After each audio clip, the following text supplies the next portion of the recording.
नमस्कार। मेरा नाम डॉक्टर प्रियरंजन त्रिवेदी है और मैं आपसे बातें कर रहा हूं नई दिल्ली से विश्व विद्यार्थी दिवस के शुभ अवसर पर। यह दिन एक ऐसा दिन है जब आज के दिन ही 91 वर्ष यानी 91 ईयर्स पहले हमारे देश के 11वें राष्ट्रपति जी डॉक्टर APJ अब्दुल कलाम का जन्म हुआ था। आप यह भी जानते हैं कि वे भारतवर्ष के सर्वोत्तम वैज्ञानिकों में से थे,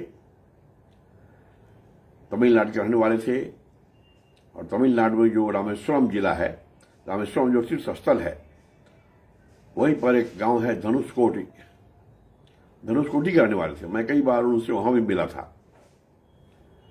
अभी ये सब मैं बातें कर ही रहा था कि कुछ कारणों से नेटवर्क में कमी आने के कारण और फिर फ्लाइट मोड में रहने के बावजूद किसी तरह से फोन आ गया जिससे कि हमें दोबारा इसको रिकॉर्ड कराना पड़ रहा है। क्षमा प्रार्थी हूं। आप जानते हैं कि जीवन पर्यंत खासकर राष्ट्रपति बनने के बाद से लेकर के हमारे कलाम साहब ने अपने आप को निछावर कर दिया विद्यार्थियों के प्रति। विद्यार्थियों का चतुर्मुखी विकास कैसे होगा, इस पर उन्होंने कार्य किया, उस पर उन्होंने शोध किया और अपने शोध के आधार पर पूरे विश्व के विद्यार्थियों को और खासकर भारतवर्ष और एशिया अफ्रीका क्षेत्र में विद्यार्थियों के बीच कैसे तकनीकी हस्तांतरण होगा, कैसे ज्ञान वर्धन होगा, कैसे एक्सचेंज प्रोग्राम होगा, कैसे विद्यार्थियों का प्रतिपालनीय विकास होगा, सस्टेनेबल डेवलपमेंट, इन सब बातों की चर्चा करते रहे। राष्ट्रपति बनने के बाद भी जब तक वो जीवित रहे विभिन्न विश्वविद्यालयों में जाकर विद्यार्थियों को आह्वान करते हुए बताया कि उन्हें क्या करना है, उन्हें दिशा विहीन नहीं होना है। वो पिन पॉइंटेड ढंग से क्या करना है पहले सोच लें आप, और सोची हुई बात अगर आपको पसंद नहीं है तो धीरे धीरे अपना इरादा बदल दें और उसमें अपना आप निपुण हो जाएं। उन्होंने यह नहीं कहा क्या करना है, आप जो चाहें कर सकते हैं। वैज्ञानिक बनना है वैज्ञानिक बनिए, किसान बनना है वैसा होइए। आप खेल के क्षेत्र में जा सकते हैं, संगीत के क्षेत्र में जा सकते हैं, शोध के क्षेत्र में जा सकते हैं, पर्यावरण के क्षेत्र में जा सकते हैं, आपदा प्रबंधन के क्षेत्र में जा सकते हैं या रक्षा क्षेत्र में जा सकते हैं। आप नौकरी करें या उद्यमी रहें। तो इस संदर्भ में अब बात याद आती है, जिस तरह से मैं 45 वर्षों से कह रहा हूं, हमारे प्रधानमंत्री जी भी 2014 से बताते जा रहे हैं कि हमें भारतवर्ष में ज़्यादा से ज़्यादा रोजगार सृजकों की संख्या बढ़ानी है, रोजगार याचकों की कम। कहने का मतलब कि हम ऐसा प्रशिक्षण लें शुरू से ही कि हम अपना उद्यमी बन सके, अपना कोई काम कर सकें, ताकि हमारे उद्यमी बनने से कम 50-100 लोग काम करेंगे हमारे साथ। और विद्यार्थी, अगर कोई खास विद्यार्थी कहे कि मैं नौकरी करूंगा या करूंगी, तो फिर वो तो अकेला नियोजन पाएगा। इसलिए हम विदेशी उद्यमियों को छोड़कर जो भारत के उद्यमी हैं अभी, उनके अतिरिक्त भारत में लाखों लाख उद्यमियों की आवश्यकता है। बहुत बड़ा डिमांड है और बहुत सारे सामान जो बाहर से आते हैं उनको भी भारत में बनाने की जरूरत है। अगर तकनीक का हस्तांतरण करना है, टेक्नोलॉजी ट्रांसफर करनी है, तो हम उनसे कोई कोलैबोरेशन कर सकते हैं ताकि लोगों को भारत में भी उत्पादन करने में कोई दिक्कत न हो। बहुत आसान है। यहाँ पर कितने कच्चे माल बहुतायत में हैं और भारतवर्ष एक ऐसा देश है जहाँ सबसे ज्यादा युवा हैं। आपको पता भी है कि भारतवर्ष में जनसंख्या आने वाले 15-20 सालों में चाइना से भी आगे बढ़ के और विश्व का सबसे ज्यादा आबादी वाला देश घोषित होने वाला है। इस पर हमें खुश भी होना है, दुखी भी होना है। अभी हम आगे कैसे काबू पाएं हम ये आबादी पर, इस पर सोच जारी है। उस पर अलग से मैं कई बार बातें कर चुका हूं और आगे भी करता रहूंगा। इस बीच में जो जनशक्ति हमारे पास है, मैन पावर है, उसका सदुपयोग कैसे हो, ये बहुत आवश्यक है।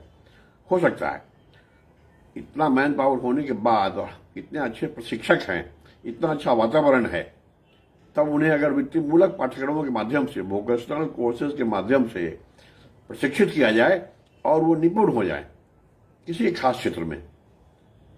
अभी हजारों हजार नए पेशे आ गए हैं, वोकेशंस आ गए हैं, ऑक्यूपेशंस आ गए हैं। जब तक ऑक्यूपेशन की संख्या नहीं बढ़ेगी तब तक नौकरियां नहीं आएगी। पहले कंप्यूटर नहीं था, लोग कहते थे कि नौकरी चली जाएगी। आईटी के होने से कितना फायदा हुआ और लाखों लाख नौकरियां बढ़ी। तो नए क्षेत्र में काम होना चाहिए, चाहे प्रतिपालनीय कृषि के क्षेत्र में हो, या कचरा प्रबंधन के बारे में हो, प्रदूषण नियंत्रण की मशीनों के बारे में हो, या वैकल्पिक ऊर्जा के जो स्रोत हैं उसके लिए जो मशीन उपकरण हैं उनके उत्पादन की बात हो, उनके रखरखाव की बात हो। इस तरह के नए चीजों पर काम करना है। विद्यार्थियों को हम यह भी प्रेरित करना है कि नए विषयों की पढ़ाई में वो अपना ध्यान दें। जैसे अभी ज्यादा चर्चा प्रधानमंत्री जी कर रहे हैं ब्लू इकोनॉमी की, नीली अर्थव्यवस्था। एक ऐसी अर्थव्यवस्था है जिसमें हम जो समुद्रिक संसाधन हैं, समुद्र के जो संसाधन हैं, ओशन के जो रिसोर्सेज हैं, उसका हम किस प्रकार उसका हम दोहन करें प्रतिपालनीय ढंग से, सस्टेनेबल ढंग से, जुडिशियसली, न्यायपूर्वक देखते हुए कि उससे कोई घाटा न हो समुद्र को, और हम उसका इस्तेमाल भी कर दें। चाहे वो डीप सी माइनिंग हो, गहरे समुद्र में खनन हो, डीप सी फिशिंग हो, गहरे समुद्र में मछली पालन हो, या जो काई बनता है, शैवाल बनता है, उसका इस्तेमाल हो बिजली बनाने के लिए। बहुत सारी बातें हैं। तो वहां पर समुद्र के संसाधन को आगे बढ़ा करके जो इनलैंड वाटर ट्रांसपोर्ट है, समुद्र और नदियों के सहारे जो सड़क पे जो वाहन है उसका लोड घटाया जा सकता है, और लोग नए नए उपकरण आ गए हैं, नए नए जहाज आ गए हैं, जिससे कि आप जल मार्ग से कहीं से कहीं जा सकते हैं जल्द से जल्द। तो वायुयान का एक रास्ता है, एक सड़क का रास्ता है, और एक जल मार्ग में भी बड़ी संभावनाएं हैं। अगर जहाज के बनाने और रखने की बात है, उसमें भी एक नए नए रोजगार हैं। तो सभी रोजगारों को ध्यान में रखते हुए इस बात पर ध्यान देना होगा कि विद्यार्थी का चतुर्मुखी विकास कैसे हो। विद्यार्थी ही फोकस है, विद्यार्थी ही भविष्य है। भारतवर्ष में या दुनिया में कहीं भी जो लोग सयाने हैं, बुजुर्ग हो जाएंगे, फिर वो धरती को छोड़ देंगे, लेकिन जो विद्यार्थी हैं उनको कम से कम 50 साल अभी आगे बढ़ना है। 50 वर्षों में क्या सब उन्हें करना है, उन्हें अगर मार्गदर्शन नहीं दिया जाएगा तो दिशा विहीन और दिग्भ्रमित होकर वो आगे काम करेंगे। उससे देश का विकास नहीं होगा, उससे देश का विनाश हो सकता है। कितनी महत्वपूर्ण बातें हैं कि राजनीति हो रही है, बातें हो रही हैं, विकास हो रहा है। साथ साथ भूलना नहीं है सभी बातों के साथ जो हमारे विद्यार्थी हैं उनका विकास कैसे हो। नई शिक्षा नीति के अंदर उनको जितनी बातें लिखी हुई हैं कि हम उन्हें मनुष्य में बनाएं, मानवीय गुणों से हम उनको लैस करें, उनके पास जो पर्यावरण का ज्ञान, प्रकृति का ज्ञान भी हो, उनके ईमानदारी की बात हो, नैतिकता की बात हो, और पढ़ाई की बात भी हो। इन सब बातों पर हम ध्यान रखेंगे। धन्यवाद। जय हिंद।